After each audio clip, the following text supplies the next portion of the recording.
तारीख को चुनाव निपट गया, 3 तारीख को परिणाम आ गया। अब मैंने इस चुनाव की सारी पटकथा को अपने दिमाग से निकाल दिया है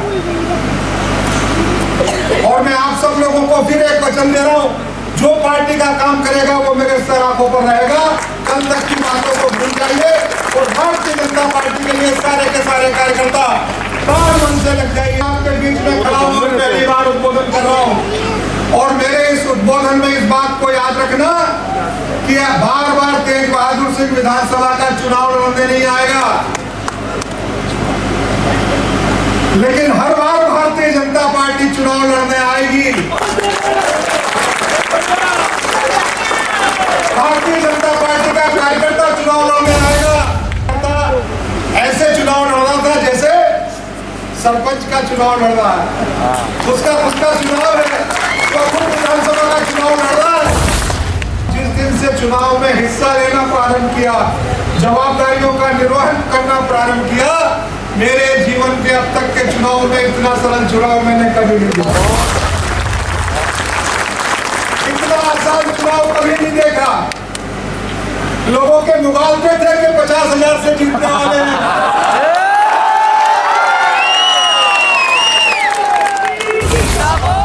टक्कर बराबरी की है 2-4-5 हजार में। कार्यकर्ता जिस उत्साह और ताकत के साथ खड़ा हुआ था, भारतीय जनता पार्टी जिस ताकत के साथ चुनाव लड़ रही थी, मुझे पता था कि 15,000 से ज्यादा भारतीय जनता पार्टी को चलने की ताकत रहेगी। भारतीय जनता पार्टी के लिए ही आपके साथ हमेशा खड़ा रहूंगा, भारतीय जनता पार्टी के लिए करूंगा, भारतीय जनता पार्टी के लिए करूंगा।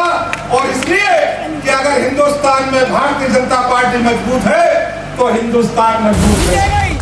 मैं तो कल भी कार्यकर्ता था, आज भी कार्यकर्ता हूं और कल भी कार्यकर्ता रहूंगा। और मुझे मुबालते की सीढ़ियों पर चढ़ाने का काम मत कर। आप लोगों का उत्साह और ये आप लोगों का जोश निश्चित रूप से 2024 के फाइनल में नरेंद्र मोदी जी को फिर से प्रधानमंत्री बनाना। और पिछली बार इस विधानसभा क्षेत्र में लोकसभा का चुनाव हम जितने मतों से जीते थे, मुझे आप लोगों का जोश बताता है कि अब की बार उससे 1.5 गुना वोटों से चुनाव हम जीतेंगे। भारतीय जनता पार्टी के कार्यकर्ता का ये संकल्प और ये उत्साह नजर आता है। मैं आज आप लोगों के साथ नगर के गणमान्य नागरिकों का, नगर के व्यापारी साथियों का, नगर के मतदाताओं का धन्यवाद करने के लिए, आभार करने के लिए आप सब लोगों के साथ में निकला। जनसंपर्क के लिए भी मैं मिलने आप लोगों के साथ आया था, लेकिन लोगों का जो उत्साह, जो प्रेम, जो आशीर्वाद भारतीय जनता पार्टी पर उमड़ रहा था, मैं भारतीय जनता पार्टी की ओर से और मेरी ओर से उन सभी मतदाताओं के प्रति, व्यापारियों के प्रति कृतज्ञता व्यक्त करता हूं, आभार व्यक्त करता हूं, धन्यवाद व्यक्त करता हूं कि आपने भरपूर आशीर्वाद भारतीय जनता पार्टी को दिया। और मैं आपको विश्वास दिलाना चाहता हूं, आप मुझ पर भरोसा रखेंगे। मैंने पार्टी के पदाधिकारी के रूप में पूरी सक्रियता से, ईमानदारी से, पूरी ऊर्जा से संगठन के काम को विस्तारित करने का काम किया है। अब जनप्रतिनिधि के रूप में भी संगठन के काम को तो विस्तारित करूंगा ही, लेकिन पार्टी ने मेरी जो जवाबदारी बदल दी है, अब जनसेवक के रूप में भी उतने ही उत्साह और सक्रियता और उमंग के साथ इस नागदा छात्रों की जनता की सेवा में आप लोगों के सहयोग से कोई कोर कसर बाकी नहीं रखूंगा। आप सब कार्यकर्ता भी धैर्य रखना। मैं आप कार्यकर्ताओं को भी विश्वास दिलाता हूं कि आप सबके सहयोग से हम इस क्षेत्र का चौमुखी विकास करेंगे और विकास के नए आयाम नागदा छात्रों में स्थापित करेंगे। मैं आज आपको एक महत्वपूर्ण बात और कहना चाहता हूं। चुनाव समापन के बाद और विधायक के रूप में पहली बार इस नगर में आपके बीच में खड़ा हूं, पहली बार उद्बोधन कर रहा हूं। और मेरे इस उद्बोधन में इस बात को याद रखना कि बार बार तेज बहादुर सिंह विधानसभा का चुनाव लड़ने नहीं आएगा, लेकिन हर बार भारतीय जनता पार्टी चुनाव लड़ने आएगी। भारतीय जनता पार्टी का कार्यकर्ता चुनाव लड़ने आएगा और इन 5 सालों में मेरा यह पहला कर्तव्य होगा, पहला काम होगा कि एक एक बूथ पर भारतीय जनता पार्टी का विस्तार हो, एक एक बूथ पर भारतीय जनता पार्टी और मजबूती के साथ खड़ी हो और हर बार और फिर से भारतीय जनता पार्टी यहाँ पर जीतती रहे। इस बात की तैयारी सतत आप लोगों के साथ मिलकर करता रहूंगा। ये विश्वास और ये भरोसा भी आपको दिलाना चाहता हूँ। आप सब लोगों ने बहुत उत्साह के साथ इस चुनाव को लड़ा है। गांव में कार्यकर्ता कैसे चुनाव लड़ते थे शहर के लोगों ने नहीं देखा। शहर के लोगों को तो लगता था गांव बहुत कमजोर है, लेकिन मैं गांव के लोगों की आंखों में उस उत्साह को पढ़ा करता था, उस प्यार को पढ़ा करता था जो मुझे दे रहे थे। भारतीय जनता पार्टी के लिए ग्रामीण क्षेत्र कमजोर नहीं था, नहीं रहेगा। भारतीय जनता पार्टी मजबूत होगी, हर वर्ग में मजबूत होगी, हर क्षेत्र में मजबूत होगी और ये सब आपके प्रयासों से होगा, क्योंकि आपके प्रयास को मैंने देखा है। कार्यकर्ता ऐसे चुनाव लड़ रहा था जैसे सरपंच का चुनाव लड़ रहा है, उसका चुनाव है, तो खुद विधानसभा का चुनाव लड़ रहा है। और मुझे ये कहने में भी कोई संकोच नहीं है कि मैंने अपने राजनीतिक जीवन में जिस दिन से चुनाव को समझना प्रारंभ किया और जिस दिन से चुनाव में हिस्सा लेना प्रारंभ किया, जवाबदारियों का निर्वहन करना प्रारंभ किया, मेरे जीवन के अब तक के चुनाव में इतना सरल चुनाव मैंने कभी नहीं देखा, इतना आसान चुनाव कभी नहीं देखा। लोगों के मुबालते थे कि 50,000 से जीतने वाले हैं।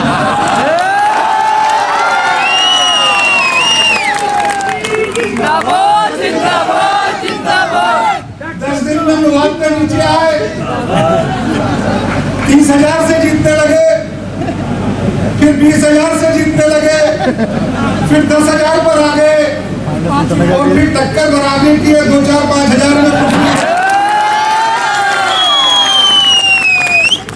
लेकिन मुझे जनता का विश्वास और प्यार जो उनकी आंखों में दिखता था, मतदाताओं का और कार्यकर्ता जिस उत्साह और ताकत के साथ खड़ा हुआ था, भारतीय जनता पार्टी जिस ताकत के साथ चुनाव लड़ी थी, मुझे पता था कि 15,000 से ज्यादा भारतीय जनता पार्टी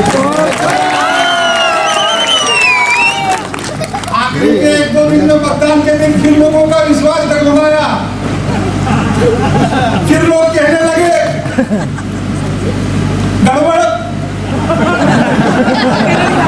और मुझे उस दिन भी यह विश्वास था कि ये भारतीय जनता पार्टी का कार्यकर्ता केवल भारतीय जनता पार्टी के लिए केवल भारतीय जनता पार्टी के लिए काम करता है।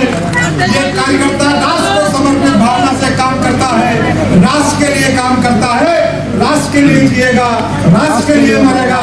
जब जब भारतीय जनता पार्टी मैदान में होगी, भारतीय जनता पार्टी को जिताने में उसका तन समर्पित होगा, मन समर्पित होगा और पूरे प्राण मन से वो पार्टी को जिताकर ही रुकेगा।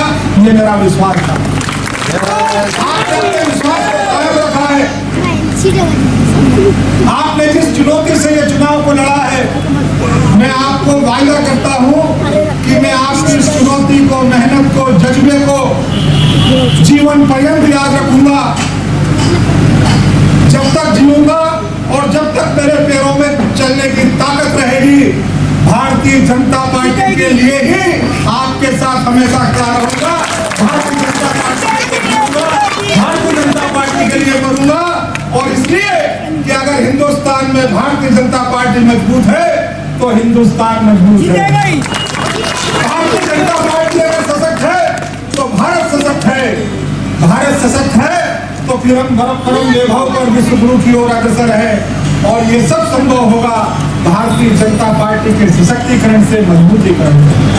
हमको नरेंद्र मोदी जी के जैसे नेतृत्व में काम करने का अवसर मिल रहा है, हम सौभाग्यशाली हैं। हम अपनी आंखों के सामने राम जन्मभूमि पर मंदिर को बनते हुए देख रहे हैं और वहां पर 22 तारीख को जनवरी को दर्शन भी करेंगे। ये हम सबका सौभाग्य है और ये सब भारतीय जनता पार्टी में संभव हुआ है। और इसलिए मैं आप सब लोगों से निवेदन करना चाहता हूँ, आज इस मंच पर आप लोगों से एक निवेदन और भी करना चाहता हूँ। मैंने बार बार हर संपर्क में, हर गांव में, हर वार्ड में जिसने भी कहा तेज बहादुर सिंह जिंदाबाद, मैंने उसको रोकने का काम किया है। कभी भी जीवन में तेज बहादुर सिंह के जिंदाबाद का नारा मत लगाना, मुझे आपको देखकर प्रसन्नता होगी। अगर नारा लगे तो अटल बिहारी जी के लिए लगे, अगर नारा लगे तो पंडित दीनदयाल जी के लिए लगे, अगर नारा लगे तो डॉक्टर श्यामा प्रसाद मुखर्जी जी के लिए लगे, माननीय नरेंद्र मोदी जी के लिए, भारतीय जनता पार्टी के लिए लगे। मैं तो कल भी कार्यकर्ता था, आज भी कार्यकर्ता हूँ और कल भी कार्यकर्ता रहूंगा। आप मुझे मुगालते की सीढ़ियों पर चढ़ाने का काम मत करना। आप पार्टी का काम करोगे, मेरे सर आंखों पर रहोगे और इस बात में बहुत सारी बातें छिपी हुई है। आप पार्टी का काम करोगे, मेरी सर आंखों पर रहोगे। 17 तारीख को चुनाव निपट गया, 3 तारीख को परिणाम आ गया। अब मैंने इस चुनाव की सारी पटकथा को अपने दिमाग से निकाल दिया है और मैं आप सब लोगों को फिर एक वचन दे रहा हूं, जो पार्टी का काम करेगा वो मेरे सर आंखों पर रहेगा। कल तक की बातों को भूल जाइए और भारतीय जनता पार्टी के लिए सारे के सारे कार्यकर्ता प्राण मन से लग जाइए। आप सब लोगों से यही निवेदन करना चाहता हूं और बाकी सब कार्यकर्ताओं से भी एक निवेदन और करना चाहता हूं। जब तक इस चुनाव का जोशीला वातावरण है, नारे भी वही लगना चाहिए जो भारतीय जनता पार्टी के कार्यकर्ता के व्यवहार में होते हैं। कोई सा भी ऐसा नारा ना लगे जिससे किसी के मन को, किसी के दिल को दुख प्राप्त हो या उसे बात लगे। और इसलिए अच्छे नारों के साथ हम सब गांव में जाएंगे, हर वार्ड में जाएंगे। आज नगर के केवल प्रमुख मार्गों पर निकले हैं, अभी सारे वार्डों में आज पहुंचना संभव नहीं था, नगर के सारे बाजारों में पहुंचना संभव नहीं था, लेकिन मैं आपके घर तक आऊंगा, आपके वार्ड तक आऊंगा, आप जिस मंदिर पर ले जाओगे वहां तक आऊंगा, आपकी जो मन्नत है एक मन्नत पूरी करूंगा, आपके हर गांव में आऊंगा। आप आज कई कार्यकर्ता कह रहे थे डॉक्टर साहब टूटिया खड़ी कब आओगे, डॉक्टर साहब दिवेल कब आओगे, डॉक्टर साहब नौकरी कब आओगे। मैं आप सबके चरण स्पर्श करने, वंदन करने, अभिनंदन करने, आपका धन्यवाद करने आऊंगा, लेकिन संगठन की व्यवस्था से ही आऊंगा। ये जैसा रास्ता बना देंगे उस रास्ते पर चलते हुए जैसा चुनाव में आता था, क्रम से आपके सारे गांवों में आऊंगा, आपका सबका धन्यवाद करूंगा, आप सबके साथ मिलूंगा जुलूंगा और ऐसे ही खासलोक भी आऊंगा और नगर के सारे वार्डों में आऊंगा और वहां पर हम अपने क्षेत्र की जनता का, मतदाताओं का सबका धन्यवाद करेंगे। आज इस रैली में आप सब लोग बहुत उत्साह के साथ यहाँ पर पधारे। मैं आप सब लोगों का दिल से बहुत सारा धन्यवाद करता हूँ, बहुत सारा अभिनंदन करता हूँ और आपको पुनः एक बार वायदा करता हूँ कि आपके विश्वास में कभी भी इसमें भी कोई बात हो जो आपके मन को लगे, ऐसा उसे जीवन में नहीं आने दूंगा। आप सबने मेरी बात को सुना है, आप सबको बहुत बहुत धन्यवाद, बहुत बहुत शुक्रिया, बहुत बहुत। आज मैं लाडली बहनों के लिए भी कहना चाहूँगा, बहनों का अपार उत्साह पूरे मध्य प्रदेश में मिला। बहनों ने अपने भाई के लिए जिस जवाबदारी का इस चुनाव में निर्वहन किया है, अगर भाई ने बहनों को सशक्त करने का काम किया था तो बहनों ने भी मध्य प्रदेश में ये साबित कर दिया है। सारे के सारे आते ना चुनाव के पहले सब फेल कर दिए। ये बहनों की ताकत का करिश्मा था, ये बहनों की आशीर्वाद का करिश्मा था, ये बहनों की उस प्रामाणिकता का और अपनी वचनबद्धता का था कि भैया तुम केवल हमको सशक्त और सुरक्षित नहीं करोगे, आप ये सुरक्षा हमेशा प्रदान करते रहो। इस पर इसलिए सरकार भारतीय जनता पार्टी की है। मैं आज इस मंच से अपनी बहनों को विशेष रूप से बहुत सारा धन्यवाद देता हूँ, बहुत सारी कृतज्ञता व्यक्त करता हूँ और मैं भी शिवराज सिंह जी के साथ में, वीरेंद्र सिंह जी तोमर जी के साथ में, वी डी शर्मा जी के साथ में, माननीय हितानंद जी के साथ में, प्रदेश नेतृत्व के साथ में, कैलाश जी के साथ में, आप सब लोगों के एक भाई के रूप में इस नागदा खाचरोद में अपनी बहनों के लिए सतत उनकी हर बात के लिए सुनने के लिए मदद के लिए 24 घंटे तैयार रहूंगा। ये बहनें विश्वास रखें और इसी व्यवहार के साथ मेरे साथ आगे के संबंधों को बनाकर चलते हुए पार्टी के काम को आगे बढ़ाएं। मैं इतना ही कहना चाहता था। आप सबको बहुत सारा धन्यवाद। नमस्कार।